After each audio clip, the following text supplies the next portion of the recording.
गोबर और झुनिया के जाने के बाद घर सुनसान रहने लगा। धनिया को बार बार मुन्नू की याद आती रहती है। बच्चे की माँ तो झुनिया थी, पर उसका पालन धनिया ही करती थी। वही उसे उबटन मलती, काजल लगाती, सुलाती और जब काम काज से अवकाश मिलता उसे प्यार करती। वात्सल्य का यह नशा ही उसकी विपत्ति को भुलाता रहता था। उसका भोला भाला मक्खन सा मुंह देखकर वह अपनी सारी चिंता भूल जाती और स्नेहमय गर्व से उसका हृदय फूल उठता। वह जीवन का आधार अब न था। उसका सूना खटोला देखकर वह रो उठती। वह कवच जो सारी चिंताओं और दुराशाओं से उसकी रक्षा करता था, उससे छिन गया था। वह बार बार सोचती, उसने जुनिया के साथ ऐसी कौन सी बुराई की थी जिसका उसने यह दंड दिया। डाइन ने आकर उसका सोना सा घर मिट्टी में मिला दिया। गोबर ने तो कभी उसकी बात का जवाब भी न दिया था। इसी राण ने उसे फोड़ा और वहां ले जाकर न जाने कौन कौन सा नाच नचाएगी। यहाँ ही वह बच्चे की कौन बहुत परवाह करती थी। उसे तो अपनी मिस्सी काजल मांग चोटी से ही छुट्टी नहीं मिलती। बच्चे की देखभाल क्या करेगी? बेचारा अकेला जमीन पर पड़ा रोता होगा। बेचारा एक दिन भी तो सुख से नहीं रहने पाता। कभी खांसी, कभी दस्त, कभी कुछ, कभी कुछ। यह सोच सोच कर उसे झुनिया पर क्रोध आता। गोबर के लिए अब भी उसके मन में वही ममता थी। इसी चुड़ैल ने उसे कुछ खिला पिलाकर अपने वश में कर लिया। ऐसी मायाविनी न होती तो यह टोना ही कैसे करती। कोई बात न पूछता था, भौजाइयों की लातें खाती थी। यह भुग्गा मिल गया तो आज रानी हो गई। होरी ने चिढ़कर कहा, जब देखा तब तू झुनिया ही को दोष देती है। यह नहीं समझती कि अपना सोना खोटा तो सोनार का क्या दोष। गोबर उसे न ले जाता तो क्या आपसे आप चली जाती। शहर का दाना पानी लगने से लौंडे की आंखें बदल गईं। ऐसा क्यों नहीं समझ लेती।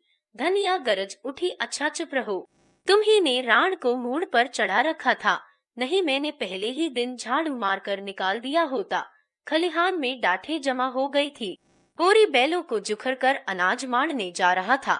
पीछे मुंह फेर कर बोला, मान ले बहू ने गोबर को फोड़ ही लिया तो तू इतना कुड़ती क्यों है। जो सारा जमाना करता है वही गोबर ने भी किया। अब उसके बाल बच्चे हुए। मेरे बाल बच्चों के लिए क्यों अपनी सांसत कराए। क्यों हमारे सिर का बोझ अपने सिर पर रखे। इज्जत तुम ही उपद्रव की जड़ हो। जजा तो मुझे भी निकाल दे। ले जा बैलों को अनाज मार, मैं हुक्का पीता हूँ। जजा तुम चलकर चक्की पीसो, मैं अनाज मारूंगी। विनोद में दुहक उड़ गया। वही उसकी दवा है।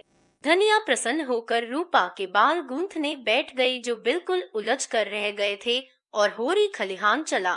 रसिक बसंत सुगंध और प्रमोद और जीवन की विभूति लुटा रहा था, दोनों हाथों से दिल खोलकर।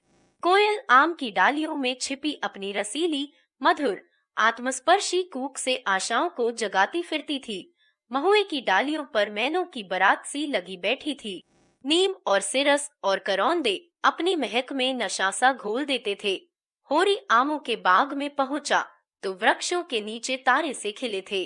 उसका व्यथित निराश मन भी इस व्यापक शोभा और स्फूर्ति में आकर गाने लगा, जहिया जरत रहत दिन रैन, आम की डरिया कोयल बोले, तनिक न आवत चैन। ज सामने से दुलारी सहुआइन गुलाबी साड़ी पहने चली आ रही थी। पांव में मोटे चांदी के कड़े थे, गले में मोटी सोने की हंसली, चेहरा सूखा हुआ पर दिल हरा। एक समय था जब होरी खेत खलिहान में उसे छेड़ा करता था। वह भाभी थी, होरी देवर था। इस नाते से दोनों में विनोद होता रहता था।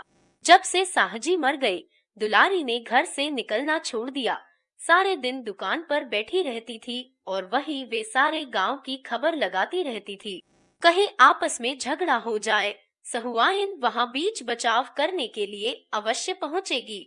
आने रुपए सूद से कम पर रुपए उधार न देती थी। और यद्यपि सूद के लोभ में मूल भी हाथ न आता था जो रुपए लेता, खाकर बैठ रहता, मगर उसके ब्याज का दर ज्यों का त्यों बना रहता था। बेचारी कैसे वसूल करे। नालिश फरियाद करने से रही, थाना पुलिस करने से रही। केवल जीभ का बल था, पर ज्यों ज्यों उम्र के साथ जीभ की तेजी बदलती जाती थी, उसकी काट घटती जाती थी। अब उसकी गालियों पर लोग हंस देते थे और मजाक में कहते, क्या करेगी रुपए लेकर काकी, साथ तो एक कौड़ी भी न ले जा सकेगी। गरीब को खिला पिलाकर जितनी असीस मिल सके ले ले, यही परलोक में काम आएगा। और दुलारी परलोक के नाम से जलती थी। होरी ने छेड़ा, आज तो भाभी तुम सचमुच जवान लगती हो। सहुआइन मगन होकर बोली, आज मंगल का दिन है, नजर न लगा देना। इसी मारे में कुछ पहनती ओढ़ती नहीं। घर से निकली तो सभी घूरने लगते हैं, जैसे कभी कोई मेहरिया देखी न हो। पटेश्वरी लाला की पुरानी बान अभी तक नहीं छूटी। होरी ठिठक गया। बड़ा मनोरंजक प्रसंग छिड़ गया था। बैल आगे निकल गए। वह तो आजकल बड़े भगत हो गए हैं, देखती नहीं हो। हर पूर्णमासी को सत्यनारायण की कथा सुनते हैं और दोनों जून मंदिर में दर्शन करने जाते हैं। जैसे लंपट जितने होते हैं, सभी बूढ़े होकर भगत बन जाते हैं। कुकर्म का पराश्चित तो करना ही पड़ता है। पूछो, मैं अब बुढ़िया हुई, मुझसे क्या हंसी। जा तुम अभी बुढ़िया कैसे हो गई भाभी, मुझे तो अब भी अच्छा चुप ही रहना, नहीं 150 गाली दूंगी। लड़का परदेस कमाने लगा। एक दिन नेवता भी न खिलाया। सेंत मेंत में भाभी बताने को तैयार, मुझसे कसम ले लो भाभी, जो मैंने उसकी कमाई का एक पैसा भी छुआ हो। न जाने क्या लाया, कहाँ खर्च किया, मुझे कुछ भी पता नहीं। बस एक जोड़ा धोती और एक पगड़ी मेरे हाथ लगी। अच्छा कमाने तो लगा, आज नहीं कल घर संभालेगा ही। भगवान उसे सुखी रखे। हमारे रुपए भी थोड़ा थोड़ा देते चलो, सूद ही तो बढ़ रहा है। तुम्हारी एक एक पाई दूंगा भाभी, हाथ में पैसे आने दो। और खा ही जाएंगे तो कोई बाहर के तो नहीं है तो तुम्हारे ही। सहुआइन ऐसी विनोद भरी चापलूसियों से निरस्त्र हो जाती थी। मुस्कुराती हुई अपनी राह चली गई। होरी लपक कर बैलों के पास पहुंच गया और उन्हें पौर में डालकर चक्कर देने लगा। सारे गांव का यही एक खलिहान था। कहीं मड़ाई हो रही थी, कोई अनाज ओसा रहा था, कोई गल्ला तौल रहा था। नाई, बारी, बड़ी, लोहार, पुरोहित, भाट, भिखारी सभी अपने अपने जेवरे लेने के लिए जमा हो गए थे। एक पेड़ के नीचे झिंगुरी सिंह खाट पर बैठे अपनी सवाई उगाह रहे थे। कई बनिए खड़े गल्ले का भाव ताव कर रहे थे। सारे खलिहान में मंडी की सी रौनक थी। एक खटकिन बेर और मकोए बेच रही थी और एक खोचे वाला तेल के सेव और जलेबियां लिए फिर रहा था। पंडित दातादीन भी होरी से अनाज बंटवाने के लिए आ पहुँचे थे और झिंगुरी सिंह के साथ खाट पर बैठे थे। दातादीन ने सुरती मलते हुए कहा, कुछ सुना? सरकार भी महाजनों से कह रही है कि सूद का दर घटा दो, नहीं डिग्री ना मिलेगी। झिंगुरी तमाकू फाक कर बोले, पंडित मैं तो एक बात जानता हूँ, तुम्हें गरज पड़ेगी तो 100 बार हमसे रुपए उधार लेने आओगे और हम जो ब्याज चाहेंगे लेंगे। सरकार अगर असामियों को रुपए उधार देने का कोई बंदोबस्त न करेगी तो हमें इस कानून से कुछ न होगा। हम दर कम लिखाएंगे, लेकिन 100 में 25 पहले ही काट लेंगे। इसमें सरकार क्या कर सकती है? यह तो ठीक है, लेकिन सरकार भी इन बातों को खूब समझती है। इसकी भी कोई रोक निकालेगी, देख लेना। जज की कोई रोक हो ही नहीं सकती।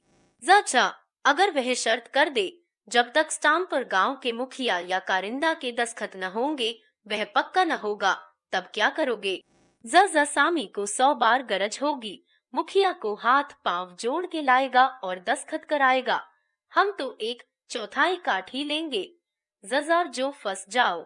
जाली हिसाब लिखा और गए 14 साल को। झिंगुरी सिंह जोर से हंसा, तुम क्या कहते हो पंडित? क्या तब संसार बदल जाएगा? कानून और न्याय उसका है जिसके पास पैसा है। कानून तो है कि महाजन किसी असामी के साथ कड़ाई न करे, कोई जमींदार किसी काश्तकार के साथ सख्ती न करे। मगर होता क्या है, रोज ही देखते हो, जमींदार मुसक बंधवा के पिटवाता है और महाजन लात और जूते से बात करता है। जो किसान पोड़ा है उससे न जमींदार बोलता है न महाजन। ऐसे आदमियों से हम मिल जाते हैं और उनकी मदद से दूसरे आदमियों की गर्दन दबाते हैं। तुम्हारे ही ऊपर राय साहब के 500 रुपए निकलते हैं, लेकिन नोखेराम में है इतनी हिम्मत कि तुमसे कुछ बोले। वह जानते हैं तुमसे मेल करने ही में उनका हित है। असामी में इतना बूता है कि रोज अदालत दौड़े, सारा कारोबार इसी तरह चला जाएगा जैसे चल रहा है। कचहरी अदालत उसी के साथ है जिसके पास पैसा है। हम लोगों को घबराने की कोई बात नहीं। यह कहकर उन्होंने खलिहान का एक चक्कर लगाया और फिर आकर खाट पर बैठते हुए बोले, हाँ, मतई के ब्याह का क्या हुआ? हमारी सलाह तो है कि उसका ब्याह कर डालो। अब तो बड़ी बदनामी हो रही है। दाता दीन को जैसे ततैया ने काट खाया। इस आलोचना का क्या आशय था वह खूब समझते थे। गर्म होकर बोले, पीठ पीछे आदमी जो चाहे बके, हमारे मुंह पर कोई कुछ कहे तो उसकी मूछें उखाड़ लूं। कोई हमारी तरह नेमी बन तो ले। कितनों को जानता हूँ जो कभी संध्या बंदन नहीं करते, न उन्हें धर्म से मतलब, न कर्म से, न कथा से मतलब, न पुराण से। वह भी अपने को ब्राह्मण कहते हैं। हमारे ऊपर क्या हंसेगा कोई जिसने अपने जीवन में एक एकादशी भी नागा नहीं की, कभी बिना स्नान पूजन किए मुंह में पानी नहीं डाला। नेम का निभाना कठिन है। कोई बता दे कि हमने कभी बाजार की कोई चीज खाई हो या किसी दूसरे के हाथ का पानी पिया हो तो उसकी टांग की राह निकल जाऊं। सिलिया हमारी चौखट नहीं लांघने पाती। चौखट, बर्तन भांडे छूना तो दूसरी बात है। मैं यह नहीं कहता कि मतई यह बहुत अच्छा काम कर रहा है, लेकिन जब एक बार एक बात हो गई तो यह पाजी का काम है कि औरत को छोड़ दे। मैं तो खुल्लम खुल्ला कहता हूँ, इसमें छिपाने की कोई बात नहीं। स्त्री जाति पवित्र है। दाता दीन अपनी जवानी में स्वयं बड़े रसिया रह चुके थे, लेकिन अपने नेम धर्म से कभी नहीं चुके। माता दीन भी सुयोग्य पुत्र की भांति उन्हीं के पद चिन्हों पर चल रहा था। धर्म का मूल तत्व है पूजा पाठ, कथा व्रत और चौका चूल्हा। जब पिता पुत्र दोनों ही मूल तत्व को पकड़े हुए हैं, तो किसकी मजाल है कि उन्हें पथ भ्रष्ट कह सके। छिंगुरी सिंह ने कायल होकर कहा, मैंने तो भाई जो सुना था वह तुमसे कह दिया। दाता दीन ने महाभारत और पुराणों से ब्राह्मणों द्वारा अन्य जातियों की कन्याओं के ग्रहण किए जाने की एक लंबी सूची पेश की और यह सिद्ध कर दिया कि उनसे जो संतान हुई वह ब्राह्मण कहलाई और आजकल के जो ब्राह्मण हैं वह उन्हीं संतानों की संतान है। यह प्रथा आदिकाल से चली आई है और इसमें कोई लज्जा की बात नहीं। झिंगुरी सिंह उनके पांडित्य पर मुग्ध होकर बोले, तब क्यों आजकल लोग वाजपेयी और सुकुल बने फिरते हैं? समय समय की प्रथा है और क्या। किसी में उतना तेज तो हो, बिस्खाकर उसे पचाना तो चाहिए। वह सतयुग की बात थी, सतयुग के साथ गई। अब तो अपना निबाह बिरादरी के साथ मिलकर रहने में है, मगर करूं क्या, कोई लड़की वाला आता ही नहीं। तुमसे भी कहा और उसे भी कहा, कोई नहीं सुनता तो मैं क्या लड़की बनाऊं। झिंगुरी सिंह ने डांटा, झूठ मत बोलो पंडित, मैं 2 आदमियों को फांस फूस कर लाया, मगर तुम मुंह फैलाने लगे तो दोनों कान खड़े करके निकल भागे। आखिर किस बिरते पर 1500 मांगते हो तुम? 10 बीघे खेत और भीख के सिवा तुम्हारे पास और क्या है? दाता दीन के अभिमान को चोट लगी। दाढ़ी पर हाथ फेर कर बोले, पास कुछ न सही, मैं भीख ही मांगता हूँ, लेकिन मैंने अपनी लड़कियों के ब्याह में 500 दिए हैं, फिर लड़के के लिए 500 क्यों न मांगू? किसी ने सेंत मेंत में मेरी लड़की ब्याह ली होती तो मैं भी सेंत में लड़का ब्याह लेता। रही हैसियत की बात, तुम जजमानी को भीख समझो, मैं तो उसे जमींदारी समझता हूँ। बंक घर, जमींदारी मिट जाए, बंक घर टूट जाए, लेकिन जजमानी अंत तक बनी रहेगी। जब तक हिंदू जाति रहेगी तब तक ब्राह्मण भी रहेंगे और जजमानी भी रहेगी। सहालग में मजे से घर बैठे 100-200 फटकार लेते हैं। कभी भाग लड़ गया तो 400-500 मार लिया। कपड़े, बर्तन, भोजन अलग, कहीं न कहीं निथिकार परोजन पड़ा ही रहता है। कुछ न मिले तब भी 1-2 थाल और 2-4 आने दक्षिणा मिल ही जाते हैं। ऐसा चैन न जमींदारी में है न साहूकारी में। और फिर मेरा तो सिलिया से जितना उबार होता है उतना ब्राह्मण की कन्या से क्या होगा? वह तो बहुरिया बनी बैठी रहेगी, बहुत होगा रोटियां पका देगी। यहाँ सिलिया अकेली 3 आदमियों का काम करती है और मैं उसे रोटी के सिवा और क्या देता हूँ। बहुत हुआ तो साल में एक धोती दे दी। दूसरे पेड़ के नीचे दाता दीन का निजी पेरा था।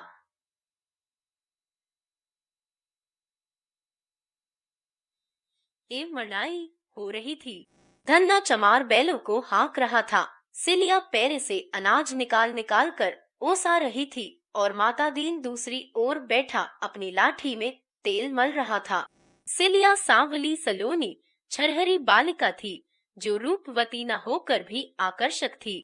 उसके हास में, चितवन में, अंगों के विलास में हर्ष का उन्माद था जिससे उसकी बोटी बोटी नाचती रहती थी। सिर से पांव तक भूसे के अड़ुओं में सनी पसीने से तर। सिर के बाल आधे खुले, वह दौड़ दौड़ कर अनाज ओसा रही थी मानो तनमन से कोई खेल खेल रही हो। माता दीन ने कहा, आज सांझ तक नाच बाकी न रहे सिलिया, तू थक गई हो तो मैं आऊं। सिलिया प्रसन्न मुख बोली, तुम काहे को आओगे पंडित, मैं संझा तक सब ओसा दूंगी। अच्छा तो मैं अनाज ढो ढो कर रखाऊं, तू अकेली क्या क्या कर लेगी। जब तुम घबराते क्यों हो, मैं ओसा भी दूंगी, ढोकर रख भी आऊंगी। पहर रात तक यहाँ एक दाना भी न रहेगा। दुलारी सहुआइन आज अपना लहना वसूल करती फिरती थी। सिलिया उसकी दुकान से होली के दिन 2 पैसे का गुलाबी रंग लाई थी। अभी तक पैसे न दिए थे। सिलिया के पास आकर बोली, क्यों री सिलिया, महीना भर रंग लाए हो गया, अभी तक पैसे नहीं दिए। मांगती हूँ तो मटक कर चली जाती है। आज मैं बिना पैसा लिए ना जाऊंगी। माता दीन चुपके से सरक गया था। सिलिया का तन और मन दोनों लेकर भी बदले में कुछ न देना चाहता था। सिलिया अब उसकी निगाह में केवल काम करने की मशीन थी और कुछ नहीं। उसकी ममता को वह बड़े कौशल से नचाता रहता था। सिलिया ने आंख उठाकर देखा तो माता दीन वहां न था। बोली, चिल्लाओ मत सहुआइन, यह ले लो, 2 की जगह 4 पैसे का अनाज, अब क्या जान लेगी। मैं मरी थोड़े ही जाती थी। उसने अंदाज से कोई सेर भर अनाज ढेर में से निकालकर सहुआइन के फैले हुए अंचल में डाल दिया। उसी वक्त माता दीन पेड़ की आड़ से झल्लाया हुआ निकला और सहुआइन का अंचल पकड़कर बोला, अनाज सीधे से रख दो सहुआइन, लूट नहीं है। फिर उसने लाल लाल आंखों से सिलिया को देखकर डांटा, तूने अनाज क्यों दे दिया, किससे पूछ कर दिया, तू कौन होती है मेरा अनाज देने वाली। सहुआइन ने अनाज ढेर में डाल दिया और सिलिया हक्का बक्का होकर माता दीन का मुंह देखने लगी। ऐसा जान पड़ा जिस डाल पर वह निश्चिंत बैठी हुई थी वह टूट गई और अब वह निराधार नीचे गिरी जा रही है। खिसियाए हुए मुंह से आंखों में आंसू भरकर सहुआइन से बोली, तुम्हारे पैसे मैं फिर दे दूंगी सहुआइन, और आज मुझ पर दया करो। सहुआइन ने उसे दयार्द्र नेत्रों से देखा और माता दीन को धिक्कार भरी आंखों से देखती हुई चली गई। तब सिलिया ने अनाज उसाते हुए आहत गर्व से पूछा, तुम्हारी चीज में मेरा कुछ अख्तियार नहीं है। माता दीन आंखें निकाल कर बोला, नहीं, तुझे कोई अख्तियार नहीं है। काम करती है, खाती है, जो तू चाहे कि खा भी, लुटा भी, तो यह यहाँ न होगा। अगर तुझे यहाँ न पड़ता हो, कहीं और जाकर काम कर, मजूरों की कमी नहीं है, सेंत में नहीं लेते, खाना कपड़ा देते हैं। सिलिया ने उस पक्षी की भांति जिसे मालिक ने पर काटकर पिंजरे से निकाल दिया हो, माता दीन की ओर देखा। उस चितवन में वेदना अधिक थी या भत्रसना, यह कहना कठिन है, पर उसी पक्षी की भांति उसका मन फड़फड़ा रहा था और ऊंची डाल पर उन्मुक्त वायुमंडल में उड़ने की शक्ति न पाकर उसी पिंजरे में जा बैठना चाहता था। चाहे उसे बेदाना बेपानी पिंजरे की तीलियों से सिर टकराकर मर ही क्यों न जाना पड़े। सिलिया सोच रही थी, अब उसके लिए दूसरा कौन सा ठौर है। वह ब्याहता न होकर भी संस्कार में और व्यवहार में और मनोभावना में ब्याहता थी, और अब माता दीन चाहे उसे मारे या काटे, उसे दूसरा आश्रय नहीं है, दूसरा अवलंब नहीं है। उसे वह दिन याद आए और अभी 2 साल भी तो नहीं हुए जब यही माता दीन उसके तलवे सहलाता था, जब उसने जनेऊ हाथ में लेकर कहा था, सिलिया, जब तक दम में दम है तुझे ब्याहता की तरह रखूंगा।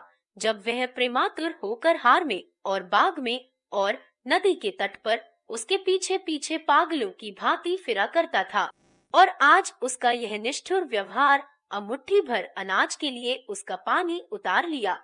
उसने कोई जवाब न दिया। कंठ में नमक के एक डले का सा अनुभव करती हुई, आहत हृदय और शिथिल हाथों से फिर काम करने लगी। उसी वक्त उसकी माँ, बाप, दोनों भाई और कई अन्य चमारों ने न जाने किधर से आकर माता दीन को घेर लिया। सिलिया की माँ ने आते ही उसके हाथ से अनाज की टोकरी छीनकर फेंक दी और गाली देकर बोली, राण, जब तुझे मजदूरी ही करनी थी तो घर की मजूरी छोड़कर यहाँ क्या करने आई? जब ब्राह्मण के साथ रहती है तो ब्राह्मण की तरह रहे।